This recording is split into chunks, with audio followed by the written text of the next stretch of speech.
Our Prophet ﷺ said, there shall be after me 30 Dajjals, all of them kadhab. Everyone is claiming that he is a Nabi, and there is no Nabi after me. There are many, we can call them in English, Dajjal with a small d. Or we can say mini Dajjals, no problem. But there is one Dajjal with a big D, or the major Dajjal. There was an individual who lived at the time of the Prophet ﷺ, whom even the Prophet ﷺ for a period of time didn't know, is he that Dajjal or is he a minor Dajjal? Multiple narrations exist about a certain young man who lived in Medina, and he was a sorcerer. He had a connection with the jinn, and he was a magician, and he would pretend he knew the future, and he would foretell the future. You know, in English we call them a soothsayer, and in our religion, anybody who pretends to know the future is a liar. So there was this magician at the time of the Prophet ﷺ by the name of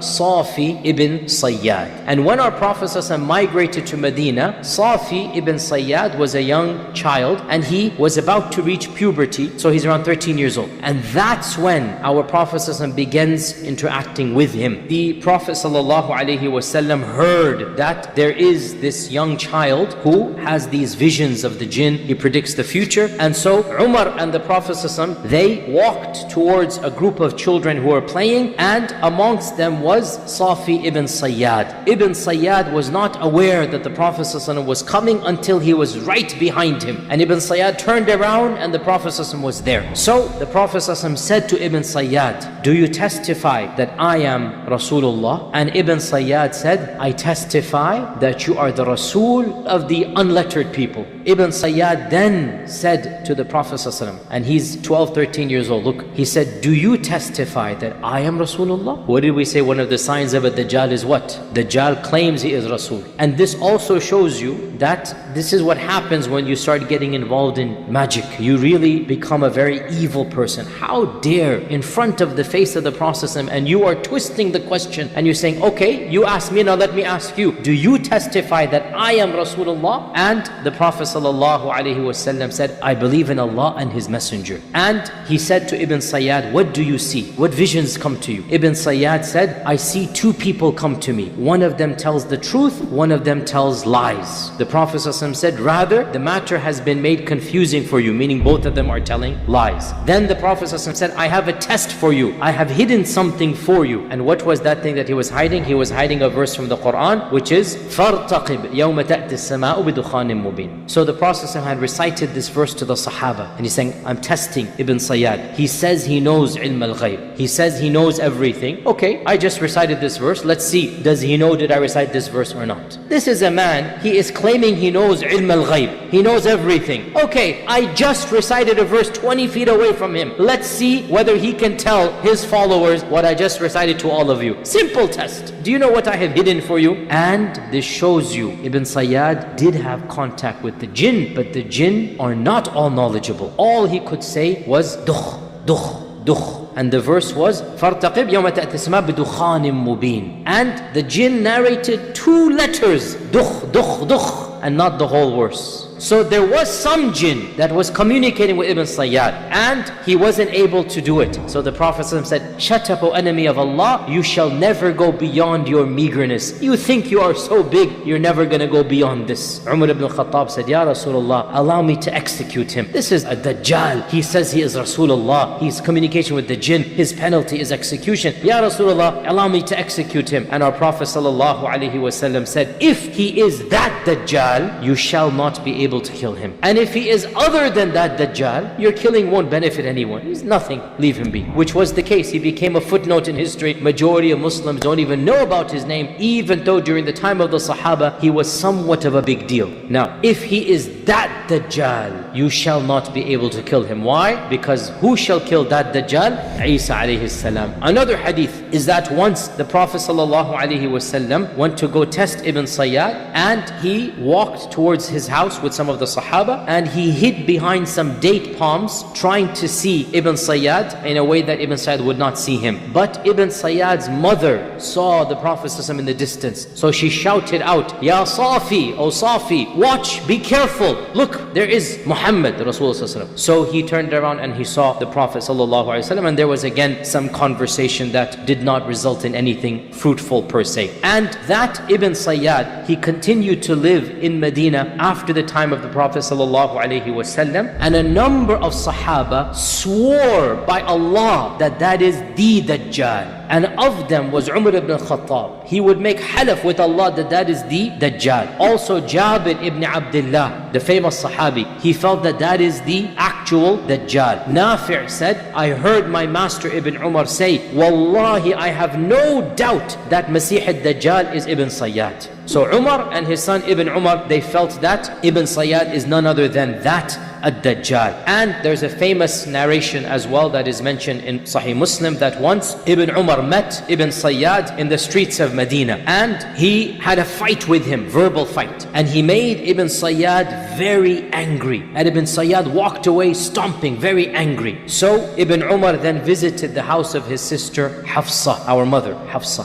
and Hafsa heard the news that Ibn Umar and Ibn Sayyad had a confrontation in the bazaar, in the public sphere of Medina. This is after the death of the Prophet ﷺ. Hafsa said to her brother, what is the matter with you and Ibn Sayyad? Why do you have to interfere with him? Don't you know that the Prophet ﷺ said, so this is a hadith now, that the Dajjal shall come and appear after something has caused him to become angry? Meaning, why are you poking him? Why are you prodding him? Why are you getting him angry? What is your business with the man? Let him be. We don't want the Dajjal to come. Which means even Hafsa might have been sympathetic that Ibn Sayyad is who? Is that Dajjal. And that's one family, Hafsa, Ibn Umar, they're one family, and they thought that Ibn Sayyad is the actual Dajjal. Now, this issue of Ibn Sayyad being the Dajjal was denied by other Sahaba. And the most famous narration we have in this regard, which is one that is somewhat funny and somewhat sad at the same time, and this also in Sahih Muslim, is narrated by Abu Sa'id al-Khudri radiyallahu ta'ala anhu. He says that one time I was doing Hajj or Umrah with Ibn Sayyad, and the time came for the caravan to stop.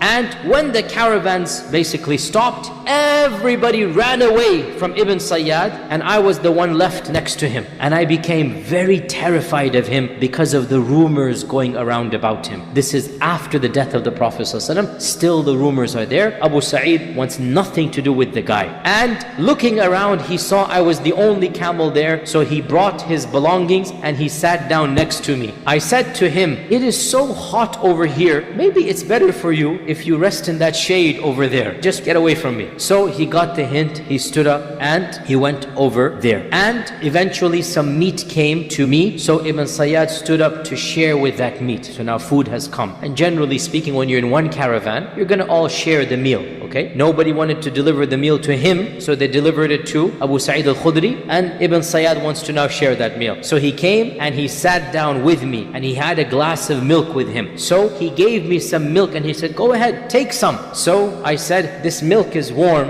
and I don't like warm milk. And the only reason I didn't want to drink it, this is him saying, is because I did not want to touch anything he touched. So Ibn Sayyad said, Ya Aba Sa'id, how I wish that I could take a rope and tie it on that tree and commit suicide because of what the people say about me. In other words, he knows exactly why Abu Sa'id is not sitting next to him, is not sharing the milk with him, and it's hurting Ibn Sayyad. Ya Aba Sa'id, don't you know from being from the Ansar what the Prophet ﷺ said? Ya Aba Sa'id, aren't you one of the most knowledgeable people about the ahadith of the Prophet ﷺ? Ya Aba Sa'id, don't you know that the Dajjal is a kafir and I am a Muslim? Ya Aba Sa'id, don't you know that the Dajjal shall have no children and I have left my children in Medina? By the way, these are all signs. Ya Aba Sa'id, don't you know that Dajjal shall not enter Mecca and Medina, and here I am having left Medina on our way to Mecca? Now he's giving some solid points here, right? And Abu Sa'id al-Khudri said, he continued making these arguments until I was about to have a soft spot for him. Then what happened? Then he said, but by Allah, this is Ibn Sayyad saying to Abu Sa'id al-Khudri, I know who the Dajjal is. and I know where he shall be born, and I know who his parents are in one version, and I know where he is now. That throws a spanner in all of this. How do you know all of this, O Ibn Sayyad? So Abu Sa'id al-Khudri, after having his heart softened, feeling guilty, maybe in doing the guy wrong, now for sure his face must have changed when he said, but I know who he is and I know where he is. All of a sudden the terror comes back to Abu Sa'id al-Khudri, and he says, may you be cursed, Ya Ibn Sayyad, for what you have done. And he walks away. So Ibn Sayyad is no joke. There was some murkiness about him, about who he was. However, eventually Ibn Sayyad simply disappears. We don't know when he died, but clearly Ibn Sayyad was not that Dajjal, because he himself gave all of these signs that Abu Sa'id al-Khudri had to acknowledge. And Ibn Taymiyyah as well mentions the issue of Ibn Sayyad, by the way, and he said that Ibn Sayyad was one of the minor Dajjals, and the major Dajjal is going to come. Whether he died a Muslim or not is another issue, because Ibn Sayyad is saying, I am a Muslim and the Dajjal is a kafir. And this has caused a huge controversy amongst the scholars. Allah knows best, but this last phrase that he said to Abu Sa'id al-Khudri really throws a spanner. Means he still had contact with the world of the jinn, and he still has some issues that are un-Islamic. So he dies in murky circumstances. The bottom line, in the lifetime of the Prophet ﷺ, there was a cryptic figure who was a minor Dajjal in that time frame. And because he was still a young child, the Prophet ﷺ did not know, is he going to grow up to become that Dajjal or not? And the Prophet ﷺ passes away, and that confusion lingers on in the Sahaba. Some of them still think he is the Dajjal, but we now know that he could not have been that Dajjal. And we leave his affair to Allah subhanahu wa ta'ala.